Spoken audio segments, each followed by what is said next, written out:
بسم اللہ الرحمن الرحیم۔ سورہ آل عمران کی 68 نمبر آیہ مبارکہ ہے۔ اعوذ باللہ من الشیطان الرجیم، بسم اللہ الرحمن الرحیم۔ ان اول الناس بابراہیم للذین اتبعوہ وہذا النبی والذین آمنوا واللہ ولی المؤمنین۔ حضرت ابراہیم علیہ السلام کا ذکر خیر تھا۔ کچھ لوگوں نے حضرت ابراہیم علیہ السلام کے بارے میں کہا کہ وہ یہودی تھے، کچھ نے کہا کہ وہ نصرانی تھے۔ اللہ تعالیٰ نے دونوں کا رد کیا، فرمایا کہ حضرت ابراہیم وہ مسلم تھے اور ہر باطل سے کٹ کے اللہ کی طرف جھکنے والے تھے۔ یہ جو لوگ اپنے آپ کو حضرت ابراہیم علیہ السلام کا وارث بتاتے ہیں اور اپنے آپ کو حضرت ابراہیم کے ساتھ تعلق والا ظاہر کرتے ہیں، ان کا تعلق نہیں ہے۔ حضرت ابراہیم کا تعلق کن لوگوں کے ساتھ ہے اور حضرت ابراہیم کے حقدار کون لوگ ہیں؟ کون لوگ ہیں کہ جو کہہ سکتے ہیں کہ ہم حضرت ابراہیم والے ہیں، ہمارے حضرت ابراہیم کے ساتھ تعلق ہے اور حضرت ابراہیم ہمارے بڑے ہیں؟ وہ کون ہوں؟ فرمایا ان اول الناس بابراہیم، لوگوں میں حضرت ابراہیم کے ساتھ تعلق رکھنے والے حقدار وہ لوگ ہیں للذین اتبعوہ، جن لوگوں نے ان کی اتباع کی تھی۔ حضرت ابراہیم نے جو توحید کا درس انہیں دیا تھا، جو اللہ کی بندگی کا سبق پڑھایا تھا اور جو انہیں نیک اعمال کی تلقین کی تھی، جو ان کی اتباع کرتے رہے، تو حضرت ابراہیم ان کے ہیں۔ حضرت ابراہیم کے حقدار وہ لوگ ہیں۔ وَهَذَا النَّبِيُّ، اور یہ نبی صلی اللہ علیہ وسلم، یہ حضرت ابراہیم کے حقدار ہیں۔ وَالَّذِينَ آمَنُوا، اور وہ لوگ جو ایمان لائے۔ نبی کریم صلی اللہ علیہ وسلم، آپ کے صحابہ اور جو بھی حضور صلی اللہ علیہ وسلم پر ایمان لانے والے ہیں، ان کا تعلق ہے حضرت ابراہیم کے ساتھ، نہ کہ وہ لوگ جو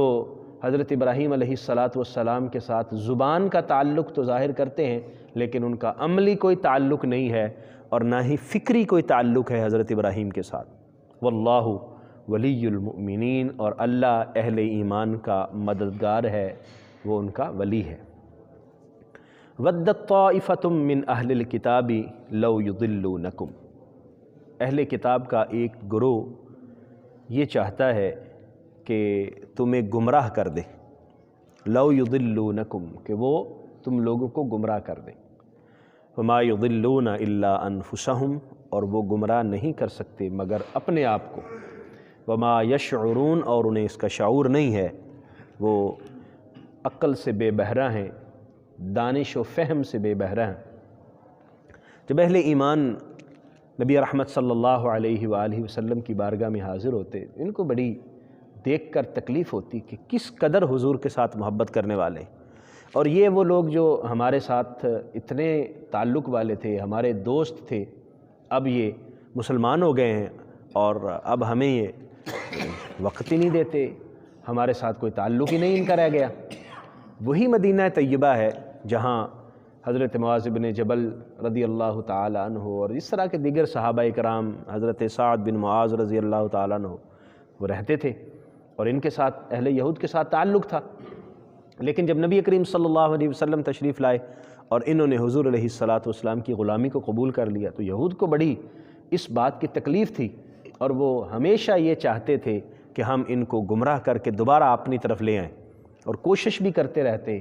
ان کو بار بار تبلیغ بھی کرتے رہتے، لیکن اللہ نے جن کو ہدایت کا اور ایمان کا نور عطا فرما دیا ہو، پھر ان کا واپس پلٹنا اور دوبارہ کفر کی طرف جانا یہ ناممکن ہوتا ہے۔ اللہ کی ہدایت اور رہنمائی جن کے شامل حال ہو جائے، پھر وہ اسی روشنی اور اسی نور میں رہتے ہیں۔ فرمایا کہ یہ چاہتے تو یہ ہیں لیکن ایسا ہو نہیں سکتا، یہ اپنے آپ کو گمراہ کر رہے ہیں۔ ان کو یہ چاہیے کہ یہ بھی ایمان لے آئیں اور نبی کریم صلی اللہ علیہ وسلم کی غلامی میں آ جائیں اور خود اپنے آپ کو ان چیزوں میں نہ تھکاتے رہیں۔ یا اہل الکتاب لم تکفرون بآیات اللہ وانتم تشہدون، اے اہل کتاب تم اللہ کی آیات کا کیوں انکار کرتے ہو حالانکہ تم اس بات کے گواہ ہو۔ قرآن مجید فرقان حمید کی جو آیات نازل ہو رہی ہیں ان کو اللہ کا کلام سمجھنا ان کے لیے بڑا مشکل تھا، حالانکہ ان کے لیے یہ سمجھنا کہ یہ اللہ کا کلام ہے یہ ممکن تھا اور آسان بھی تھا، کیونکہ یہ جانتے تھے کہ اللہ کی طرف سے وحی نازل ہوتی ہے، تورات کی صورت میں ہوئی ہے، زبور اور انجیل کی صورت میں ہوئی ہے، تو قرآن کی صورت میں بھی ہو سکتی ہے۔ جبکہ مشرکین کا یہ بات سمجھنا مشکل تھا کہ کوئی اللہ کی طرف سے کلام یا وحی نازل ہو سکتی ہے، وہ چونکہ وہ مانتے ہی نہیں تھے ان چیزوں کو، وہ تو اس چیز کے قائل ہی نہیں تھے، اس لیے ان کے لیے یہ مشکل تھا، لیکن اہل کتاب کے لیے تو مشکل نہیں تھا، یہ تو جانتے تھے کہ تورات، زبور، انجیل موجود ہے اور اس میں اللہ تعالیٰ نے اپنے آخری نبی کی بشارتیں دی ہوئی ہیں، اپنے آخری نبی کے تشریف لانے کی خوشخبری بتائی ہوئی ہے، لیکن یہ گواہ ہو کر بھی، جان کر بھی، سمجھ کر بھی انکار کرتے تھے، اللہ کی آیات کو نہیں مانتے تھے۔ فرمایا تم کیوں انکار کرتے ہو اہل کتاب، تمہارا انکار کرنا یہ عجیب بات ہے۔ یا اہل الکتاب، اے اہل کتاب، لما تلبسون الحق بالباطل، تم حق کو باطل کے ساتھ کیوں ملاتے ہو، حق کو باطل کے ساتھ کیوں ملاتے ہو، جو غلط چیزیں ہیں ان کو صحیح چیزوں کے ساتھ گڈمڈ کرنے کی کوشش کیوں کرتے ہو، تمہیں تو علم ہے اس بات کا، وَتَكْتُمُونَ الْحَقَّ، اور تم حق کو چھپاتے ہو، وَأَنْتُمْ تَعْلَمُونَ، حالانکہ تم جانتے ہو۔ اللہ تبارک و تعالیٰ نے قرآن نازل کیا، تمہیں علم ہے کہ اللہ کی طرف سے یہ نازل ہو رہا ہے، نبی کریم صلی اللہ علیہ وسلم اللہ کے سچے رسول ہیں، تمہیں علم ہے کہ حضور اللہ کے سچے رسول ہیں، لیکن تم مکس اپ کرنے کی کوشش کرتے ہو، معاملات کو جو ہے وہ مشتبہ بنانے کی کوشش کرتے ہو، اللہ کو یہ چیز پسند نہیں ہے، حق حق رہے، باطل باطل رہے، اور کبھی بھی حق اور باطل کی آمیزش نہ ہونے پائے، اللہ یہ چاہتا ہے۔ یہاں اللہ تعالیٰ نے ایک تو ان کی کیفیات کو بتایا اور دوسرا ان پر سوال، ان کو سوال دیے یہ بتاؤ کہ تم ایسا کیوں کرتے ہو۔ اب جب سوال ان کے سامنے رکھے گئے تو ظاہر بات ہے وہ تو جانتے تھے کہ یہ ہم غلط کر رہے ہیں، تو یہ بھی ایک طریقہ ہے کسی شخص کو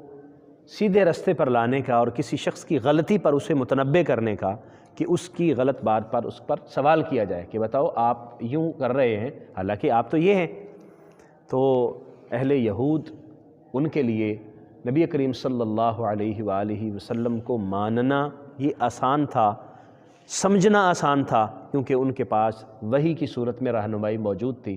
لیکن انہوں نے انکار کر دیا۔ اللہ تبارک و تعالیٰ نے ان آیات مقدسہ میں ہمیں بتایا کہ حضرت ابراہیم علیہ السلام کے ساتھ تعلق یا کسی بھی نبی کے ساتھ تعلق زبانی تعلق یا زبانی اعلان نہیں ہوتا، بلکہ تعلق ان لوگوں کا ہوتا ہے جو ان کی اتباع کرنے والے ہوتے ہیں۔ سو آج ہمارے لیے یہ سبق ہے